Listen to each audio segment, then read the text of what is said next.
dito.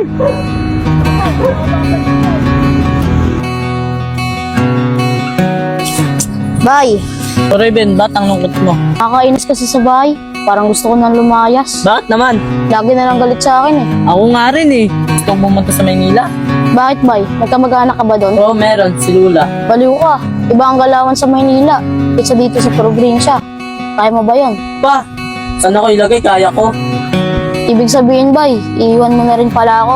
Wala na akong tropa. Baba ka na lang sa akin. Di ba pinapalayas ka ng papa mo? Oo nga, no. Paano yan, Bay? Wala akong pamasahe. Di ako Ayun. makasama. Mahina ka pala eh. Ako mahala sa bus. Ano gagawin mo? Basta. Pakin ang gamit mo. Mamaya alis na tayo ah. Sige. Oh, Raven, saan ka galing? Ah, maliligo sana ako ng ilog. Kaso walang tubig eh. Ano? Anong walang tubig? Te, joke lang, te. Te, saan pupunta? Ah, naglalaba ako. Ah, te, sabi na po ba sa'yo ni Bay? Ano yun, Raven? Naluluwas po siya sa Maynila. Kasama nga po ako eh. Wala siya nasabi sa akin eh. Ano, iwanan niya lang ako? Nasaan ba siya? Doon po. Tara nga, samahan mo ako. Oh, bye. Ros, ano? Totoo ba? Naalis ka?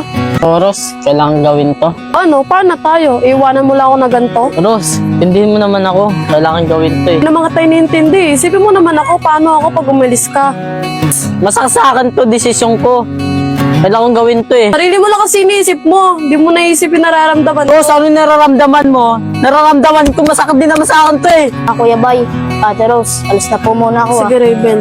Bye, wag mo nga iwan, bye. Mahal na mahal kita. Mahal din naman kita. Dindihin mo din naman ako. Pero pag intindi naman ginagawa ko sa'yo, bay. Sige, pag umalis ka, promise ko sa'yo, hindi mo na ako makita. Ito naman to gusto. Di ba ako iniisip? Sa tuwing nagugutom ako, tao na bibigay sa akin. Nahiya na ako sa'yo eh. Bakit? Hindi pa ba sapat yung pagkain na binibigay ko sa'yo? Ros, nahiya na ako sa'yo.